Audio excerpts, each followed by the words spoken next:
Halo semuanya, saya Ryan Gondokusumo, CEO dari Seribu.com.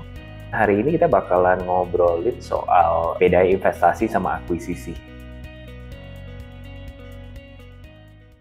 Mulai 1011 tahun lalu kita udah ngelewatin dua fase ini. Investasi itu lebih umumnya, ada namanya tuh investasi minority, sama ada yang akuisisi. Kalau investasi minority di awal kayak di Seribu itu di 2012 ya, kita ada di invest sama East Venture. Waktu East Venture masuk ya, mereka itu taruh sejumlah dana, tapi in return mereka minta persentase daripada perusahaan kita.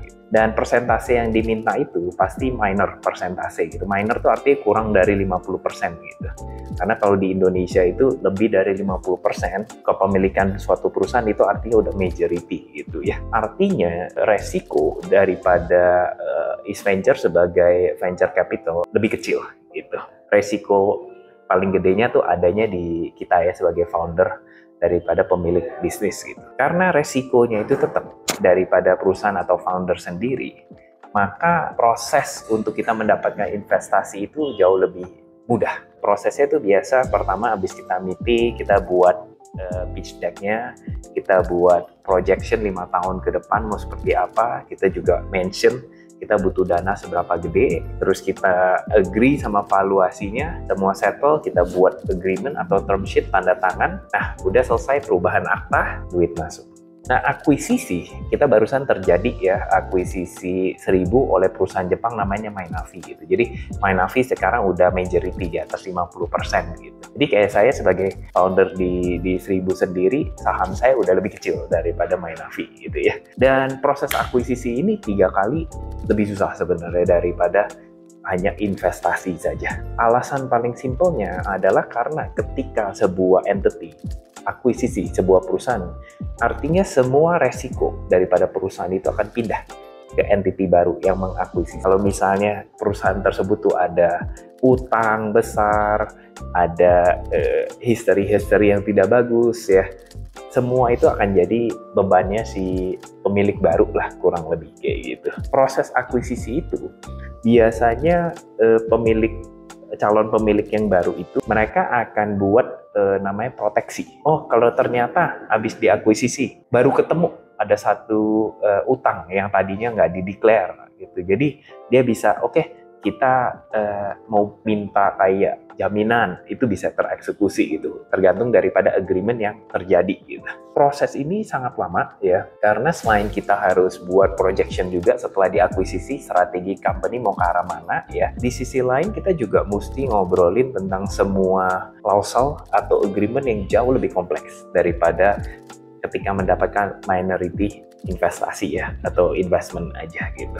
Dampaknya di awal kita diinvestasi sama East Venture ya, ini bukan akuisisi ya, tapi minority investment ya, itu dampaknya nggak terlalu gede.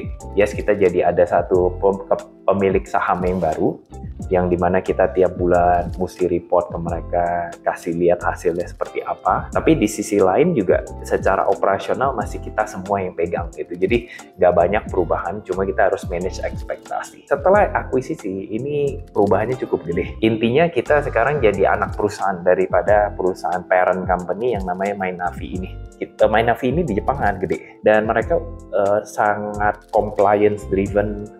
Mereka itu strukturnya jelas gitu. Jadi kita mesti ngikutin itu semua, mulai dari accounting, finance accounting compliance, legal compliance, sampai IT audit sama compliance, semua mesti ikut gitu lah. Padahal kita sebagai startup company biasa kan kita fokusnya growth daripada company-nya kita dulu ya, daripada ngurusin compliance matter. Jadi kita berubah, udah lebih shifting ke arah corporate sekarang. Nah, setelah akuisisi sama Mainavi, role-nya sedikit beda meskipun kita yang operasi masih tim Indonesia ya, tidak ada tim Jepang sama sekali, tapi kita itu punya tiap-tiap bulan itu pasti ada meeting 2-3 kali sama Mainavi. Resiko sekarang paling gedenya di Mainavi.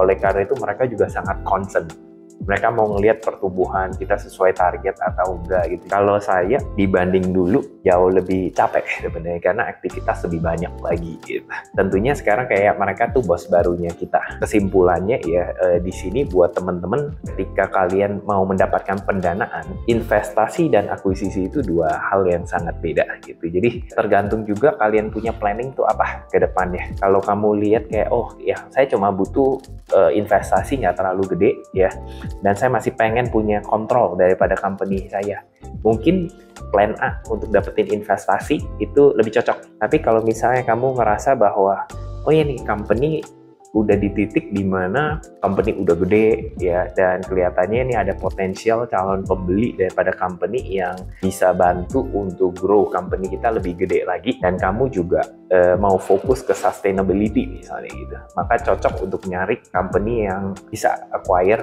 company kamu gitu. Objektifnya beda-beda. Oke, buat temen-temen ya, kalau ada pertanyaan ya atau komen, silakan komen, dan juga jangan lupa subscribe ke YouTube channel saya ini. Sampai jumpa di video selanjutnya.